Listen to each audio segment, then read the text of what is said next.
Mercer and what you hope to accomplish here? Obviously winning, but what brought you to Mercer? Yeah, I think that the first thing is, every institution has to have great leadership to be successful. And I think, the leadership of President Underwood and Jim Cole, the growth of Mercer University is exciting to me. Having a chance to compete in the SoCon Conference, which is one of the best mid-major leagues in the country. And I think we have the resources to compete at the top of the league. And obviously being in the Southeast, I've got family in Florida, and so you tie all those things together, this thing really became a no-brainer for us.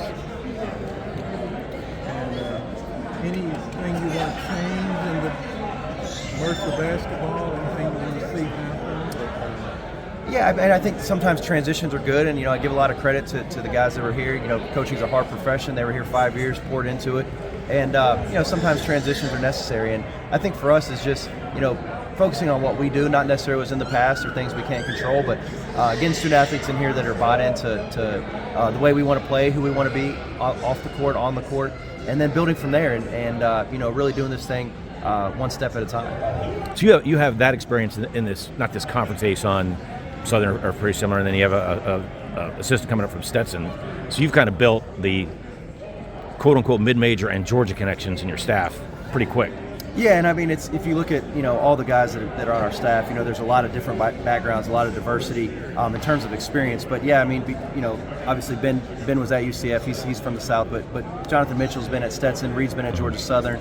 I've been in the OVC. I've been in the MEAC. So the Southeast region, we feel very, very strong and comfortable that we can recruit kids from here, that we can bring in quality student athletes, and then also feel that we can step in and compete right away in the Southern Conference. Speaking of that, what's your roster looking like as of right now? This minute, from the time you walked up onto the stage, what was it like?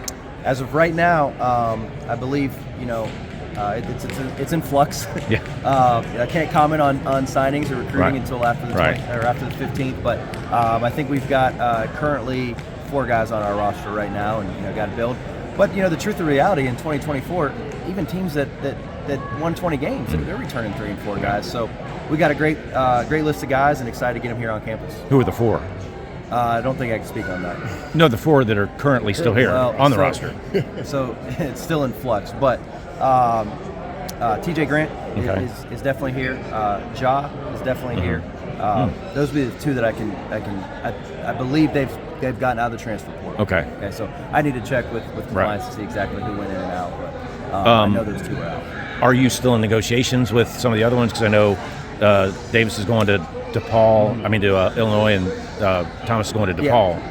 You're still negotiating with re-recruiting everybody else a little bit? Yeah, I think the other guys, I think we're having a real conversation with if Mercer's the right fit and our system's the right fit. So I think there may be some guys in the portal that you'll see come back to Mercer. I think there may be some guys, that may find a better fit. In terms of how many, have you gotten any commitments? I know you can't speak specifically on who. We do. But you got a couple? Yeah. About ballpark how many? I know there was a early signing. No, there was a young man that signed with us back in March. Okay. And you're bringing one down from Tennessee Martin signing. We have. Or there's a signing. We have 2 commitments. Okay. So that you can say you have 2 coming from your former program. I can't say that. Oh, you can't say that at all. Okay. All right then.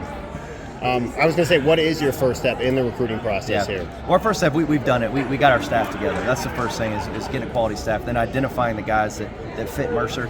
Now we're in the process of bringing guys in for visits. I think you'll see here in the next, probably 2 to 3, 4 weeks, our roster really takes shape, and you go from 2, 3, 4 guys on the roster to 9, 10, 11 guys on the roster. You've got more than Calipari does at Arkansas. He went out there and said he has no team.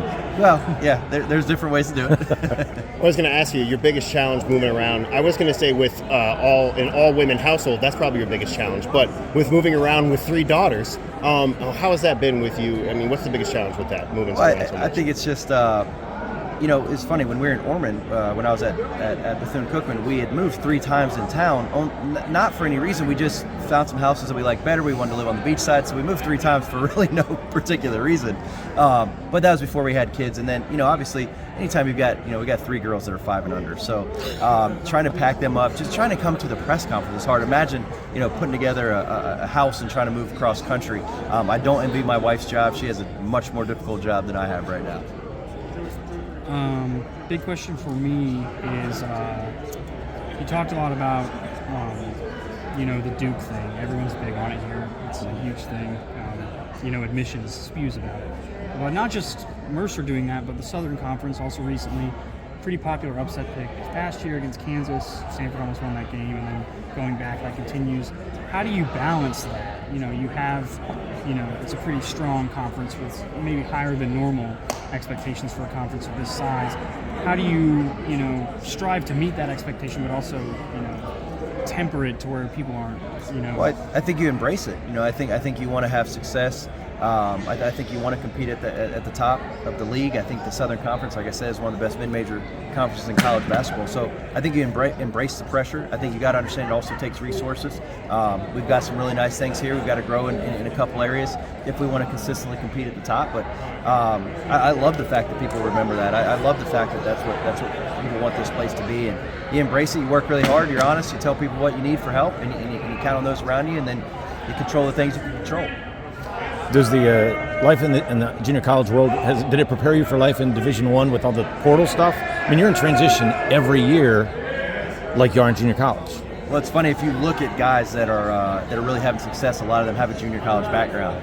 And, you know, the good or bad, like, we're in 2024. We have to embrace college basketball.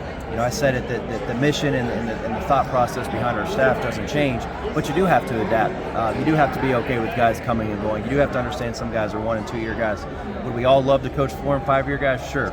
But the truth is, you got to be able to manage roster space. You got to understand that, you know, sometimes it's not personal. And so, yeah, I think the junior college background, it's probably the best thing that has prepared me moving forward. Because you're ready for transition every year. You know how to prepare for it. Yeah, I mean, every year you're losing 8, 9, 10 guys to graduation. Well, and now the transfer portal in this kind of new age of basketball. I mean, how, like you said, how do you adapt with that transfer portal, the good and the bad of it, with just maintaining players in general once you get something built up? Well, I think it goes back to you can only control the things that you can control. So, like, you focus on the genuine relationships. You're honest with guys. You treat them well. You coach them hard.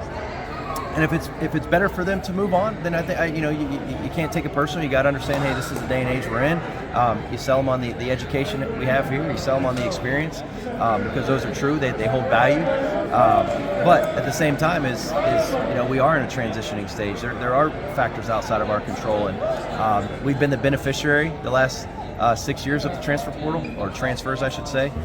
We've been the beneficiary the last 2 years of the portal. So, are we going to lose some that we would hope not to? Sure, but are we going to gain a lot more that can help Mercer basketball go to the top? I think so. Say your name for me, please. Ryan Ritter. RYAN DD. DD. It's online, Perry. You know, Yeah, but I'm old school. It's okay. this is for the FCC compliance. That's what he's trying to tell you. You have one more assistant you're looking at, or one more spot to fill, or Yeah, we have a support staff role that should be named here in the next, probably 72 hours or so. okay. So you're three. I don't say full time, but you're three. So what it your is staff now, is it's set. On road recruiting. Right. So like you can have 5 assistants, but Yeah. only 3 are technically allowed to go out on the road and recruit. So these are the 3 that'll be out recruiting. Okay. The other role will be more so my right hand man, helping me do camps and management and operations and all that type of stuff. What was the time frame was pretty interesting, because y'all mentioned, and talking about Brian Garrity talking about 2 months ago and earlier, how quick this obviously came about quickly, but reality is reality. The writing is on a wall. Hot seats and all that. This was a pretty quick. Yeah, I think if I remember correctly, I think Coach Gary was not renewed on Monday. I think the search firm had talked to me on Tuesday, and I think by Friday, we felt like both parties felt like this was a really good situation, and I think I flew out here on a Saturday, and here we are today. Is this your first sight unseen job that you've taken? Yes, it is. But I shouldn't say sight unseen because I've actually been here. Well, yeah, but job unseen. Yeah. One time, a long time Yeah. ago. Are there any specific strategies we should look for in your coaching? You mentioned, you looked up to the Illinois coach, Lough, Coach Underwood, and then you talked about your own dad. What are the play styles we should look for? How do you run things? Yeah, I think if you really look back, a lot of coaches, they'll say they play a certain style, but if you really look at the analytics and you go back and you look on these I mean, it's in writing. Like you can't lie of how you play. So traditionally, we've played very fast. We have a great tempo. We get up and down the floor. This past year, we led the league in scoring, led the league in 3-point field goal percentage, led the league in threes made.